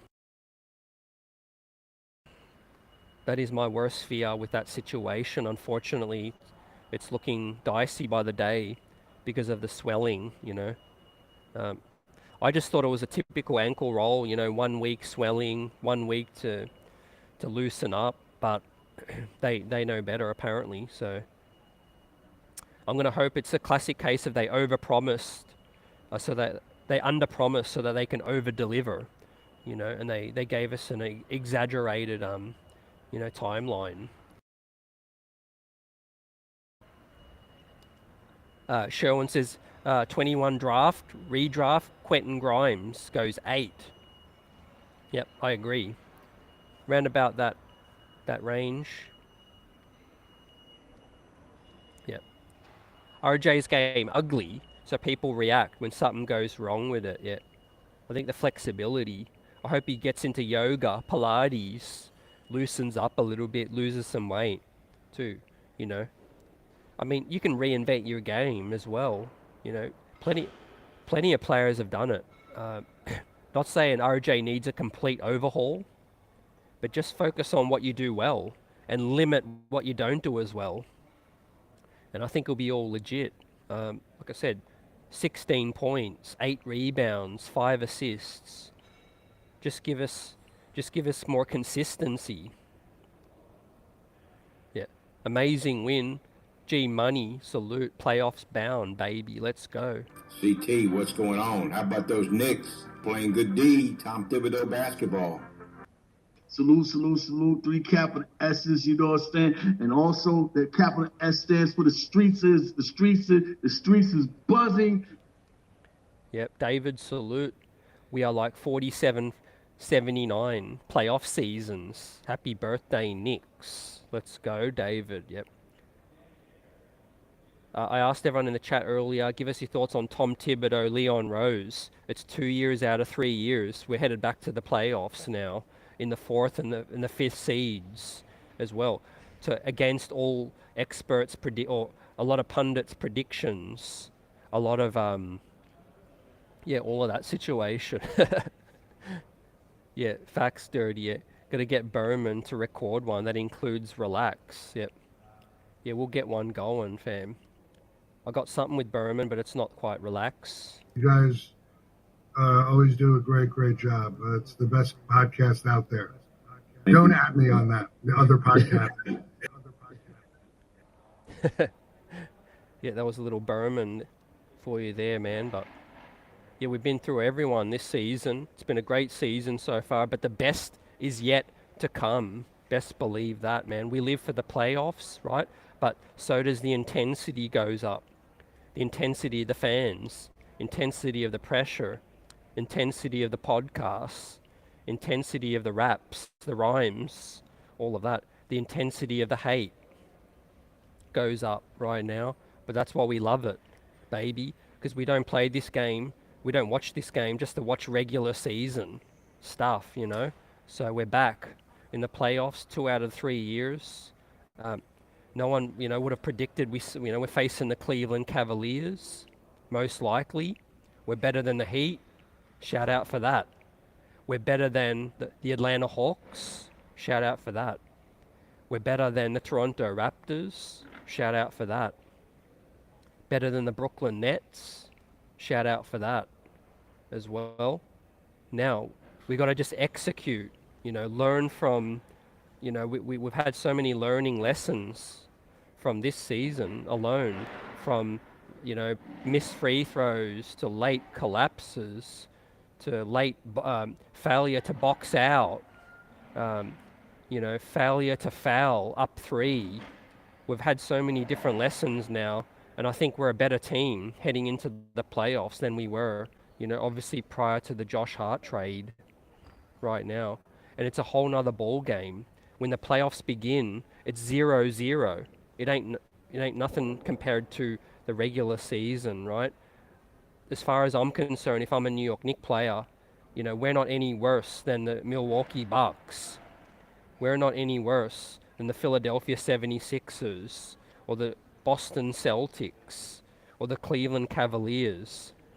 You got to have that mindset that it's 0-0 and the season begins right now. You know, all of those regular season wins were to just get us into a seed right now. And it's like the games begin. So I hope we face the Boston Celtics in the second round. That would be nice. But if it's going to be the Milwaukee Bucks, then so be it. You know, it's going to be a grind. Who knows? You know, they might have a dogged first round series, and it might be a completely different looking squad.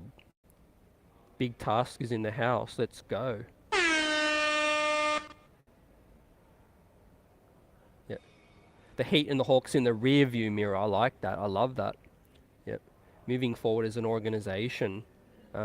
Remember the shots we got hit with Trae Young, DeJounte Murray. You know, that's going to be an elite backcourt in the East for another decade and all of that. You know, now people are talking about Emmanuel Quickley and Jalen Brunson. You know, life comes at you fast, Trae Young.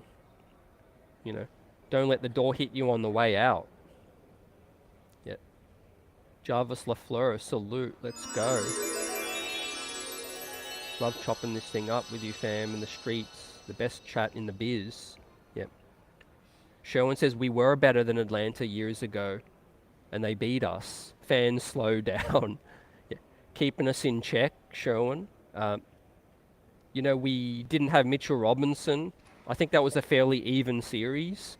You know, we just didn't have a good point guard solution as well. I mean, I don't know how you felt about Elfrid Payton at the time, but we're just such a different squad right now. And I also thought Atlanta were better with Kevin Huerter, and I liked when DeAndre Hunter, the way he was playing. I think, yeah, Atlanta fell off a cliff. John Collins is playing really poor as well. Yep. And also, yeah, it was the first dose of Randle and RJ's playoff series. Everyone was getting used to the situation, the pressure coming out of the pandemic, you know, the empty arenas, all of that stuff. I think we're just so much more ready for this tilt at the playoffs now. With that said, Dirty Chat, how do you feel about Randle and RJ's second go-around? You know, do you expect to see a better version of those guys? I'm going to say things might start a bit shaky, but I think a guy like Jalen Brunson on the court with his experience, you know, being in the Western Conference deep playoff run, I think he's going to be such a calming influence, you know, for these guys. Even if they do start shaky, and you know, let's say we lose game one, we get blown out, or we lose a close heartbreaker buzzer beater in game one, Jalen Brunson and those guys are going to be key in the locker room to keeping guys reminded of, you know, don't get too high, don't get too low. You know, 7-game series.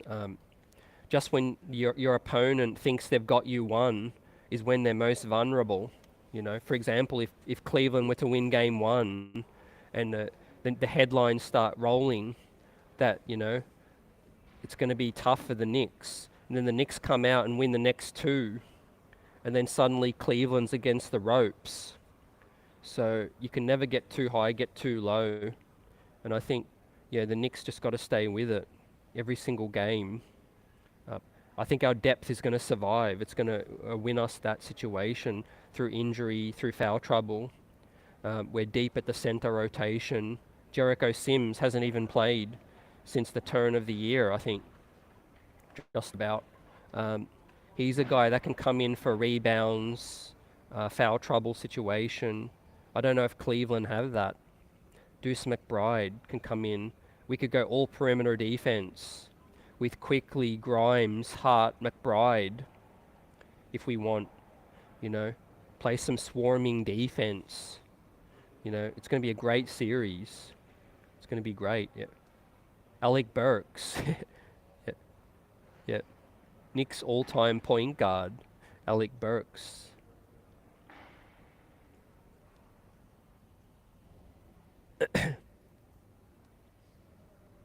I just hope Randle can't suit up. I want RJ to keep up the lower usage. Okay. Yeah. Yeah. Yeah, with that situation, I think it's going to be touch and go with Randle to start the series. I think he's going to play some of the series. I think he's strong. He's going to heal quicker than expected, but maybe not for the beginning of the series. Unfortunately, maybe not. And you got to play it safe. But let's say the New York Knicks lose the first 2 games, they're not out of it by any means. You just got to hold home court, 2-2. And then let's say Randle gets back psychologically. That could be a huge X factor in the series if the Knicks can just keep it level. Yep. For all the trash talking RJ gets, he's been better on D since All-Star break and isn't chucking nearly as much. Yep. I think on a winning team, it's also more difficult to develop because, there's expectations, there's other players playing well, which makes you not look as good. All of those things.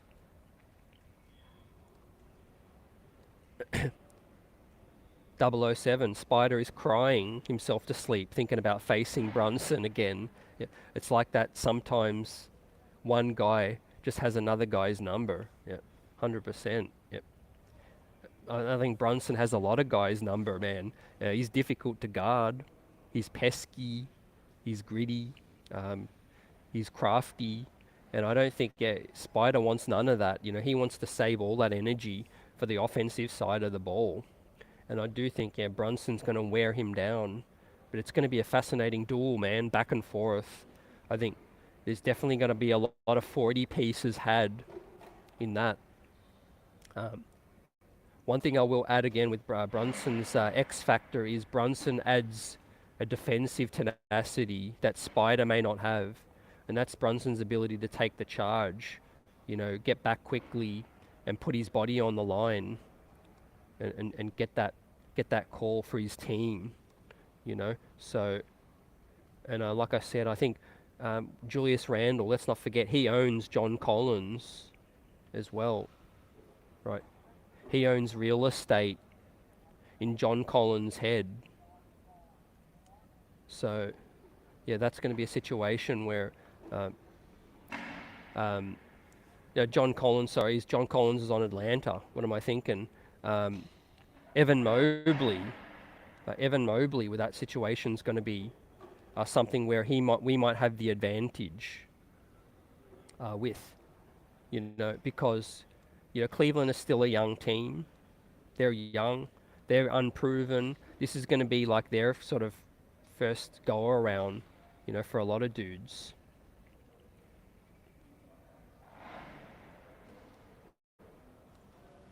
Yeah, Spider doesn't intimidate Brunson at all. That's the reality. Yep, great point. 007, you said it.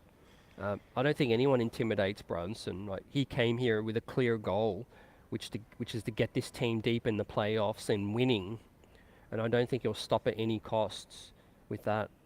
And you just wait till Randle gets back healthy as well. He's going to be back with a vengeance, like a bully. Yeah, ready to capitalize and get into it as we get ready to wrap this thing up. It's been a great show. The Knicks streets are on fire as we clinched the second playoff berth in 3 years with a big win over the Washington Wizards. We clinched, and now all eyes on the playoffs. Let's go.